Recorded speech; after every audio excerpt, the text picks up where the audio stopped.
আমরা জুলাই জুলাই বলছি, July August বলছি, জুলাই আগস্টের যে স্পিরিট, সেই স্পিরিট থেকে কিন্তু বাংলাদেশ সরে গেছে।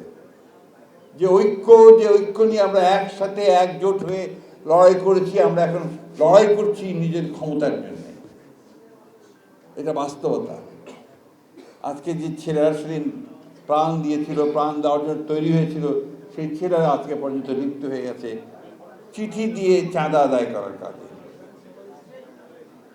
এই জাতিটা আমরা দেখতে চাই না। সরকারের কথা অনেকে বলেছে, কিছুদিন আগে পর্যন্ত, এখন আর বলে না আমরা নাকি দেরি করাচ্ছি, আমরা সংস্কার বিরোধী। আর সংস্কার শব্দটি তো এসছে আমাদের কাছ থেকে। হ্যাঁ, যে আমরা একটা লিবারাল ডেমোক্রেসি চাই। আমরা চাই যে আমাদের দেশের জনগণ তার ভোটের অধিকার ফিরে পাক, তার ভোটের অধিকার সে ভোট দিক, ভোট দিয়ে তার প্রতিনিধি সে নির্বাচিত করুক, পার্লামেন্ট তৈরি হোক, সরকার তৈরি হোক, তারা চালাবে 5 বছর। সেই 5 বছরে যদি তারা ব্যর্থ হয়, না পারে, আবার নির্বাচন হবে, নির্বাচনে জনগণ তাদেরকে বাদ দিয়ে দেবে। শুনেছেন আপনার, বারবার বলছি যে না, কাজ হচ্ছে, কাজ করছে, হচ্ছে। আমি বলবো না যে হচ্ছে না, অবশ্যই কাজ হচ্ছে, কিন্তু আমার মনে হয় আর দেরি করা অধ্যাপক ইউনূসের সরকারের জন্য সঠিক হবে না। ফেব্রুয়ারি শুড বি দ্য ডেডলাইন। এর পরে হলে আপনি যে সম্মান নিয়ে এসেছেন এবং সমগ্র বিশ্বে আপনার যে সম্মান, সেই সম্মান ক্ষুণ্ণ হবার সম্ভাবনা থাকবে। তো একটা কথা আমি আপনাদেরকে বলি, খুব সতর্ক থাকতে হবে। আমরা কিন্তু খুব একটা আপনার সূক্ষ্ম তারের উপর দিয়ে যাচ্ছি, কিন্তু চারদিকে আপনারা আমার চেয়ে ভালো জানেন, চারদিকে একটু খোলা রাখেন, চোখ কান খোলা রাখেন, দেখবেন কতগুলো ঘটনা ঘটছে, যে এই ঘটনাগুলো আলামত ভালো না। এদিকে একটু লক্ষ্য রাখতে হবে সব দিকে। আপনার পত্রপত্রিকা খুললে, টেলিভিশন দেখলে, তাহলে কিন্তু কিছুটা পরিষ্কার হবে আপনাদের কাছে। সব কথা সব জায়গায় খুলেও বলা যায় না, কিন্তু আমি আশঙ্কা করি যে আমরা যদি ঐক্যবদ্ধ না থাকি, আমরা যদি সতর্ক না থাকি, তাহলে কিন্তু 1-11 মতো ঘটনা ঘটা এখানে অস্বাভাবিক কিছু নয়। বিষয়টা খুবই আজকের এটা খুবই একটা দুঃখজনক বিষয়, আবার একই সঙ্গে আনন্দের বিষয়। এই জন্যেই যে এই দিনে আমরা আমাদের যে দীর্ঘ ফ্যাসিস্ট আন্দোলন থেকে বেরিয়ে আসতে এই সময়টাতে আমরা সক্ষম হয়েছি। এটা হচ্ছে আমাদের আনন্দের জন্যে আর দুঃখের জন্য। এই দিন আমরা আমাদের অনেক সন্তানকে, আমাদের শিশুদেরকে আমরা হারিয়েছি। আজকে সকালে প্রেস ক্লাবে একটা অনুষ্ঠান ছিল এই একই বিষয়ে। তো সেখানে এক মা এসেছিলেন, সন্তান হারা মা। তার সন্তান ক্লাস 10-এ পড়ত, আর 31 তারিখে বা সম্ভবত 1 তারিখে সে শহীদ হয়ে যায় পুলিশের গুলিতে।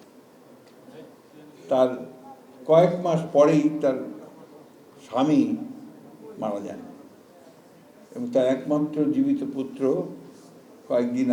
কিছুদিন আগে তার ক্যান্সার ধরা পড়েছে। এটা একটা চিত্র।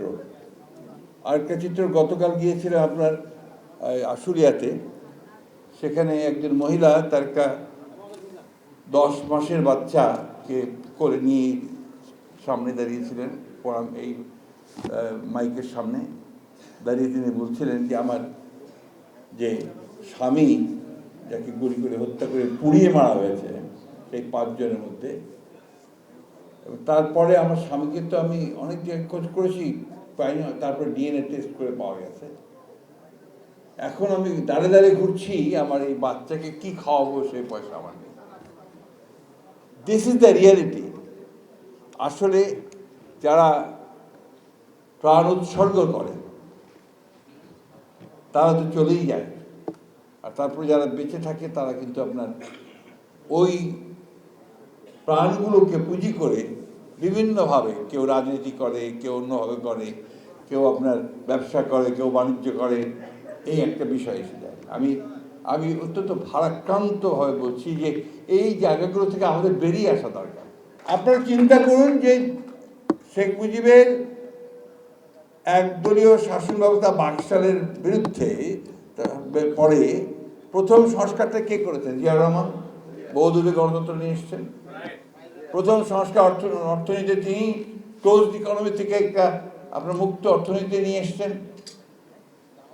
পার্লামেন্টারি ফর্ম অফ গভর্নমেন্ট তৈরি করেছেন আমাদের নেত্রী দেশনেত্রী Begum Khaleda Zia, presidential form of government থেকে। এই যে আপনার মিডিয়ার স্বাধীনতা দিয়েছেন কে শহীদ প্রেসিডেন্ট জিয়াউর রহমান। অর্থনীতিতে পরিবর্তন এবং আপনার পুরো যে একটা সংস্কার, অর্থাৎ আপনার এই যে গার্মেন্টসের, এরপরে বিদেশে মানুষকে পাঠানোর চাকরির ব্যবস্থা করার ব্যবস্থা সবই করেছেন জিয়াউর রহমান। এমনকি তত্ত্বাবধায়ক সরকার ব্যবস্থা, যেটা এখন সবাই মেনে নিয়েছে, সেটা পর্যন্ত আমাদের বিএনপির দেশনেত্রী বেগম খালেদা জিয়ার অবদান। সুতরাং সংস্কারটা আমরাই চাইছি। আমাদের নেত্রী 2016 সালে ভিশন ফর 2030 দিয়েছেন।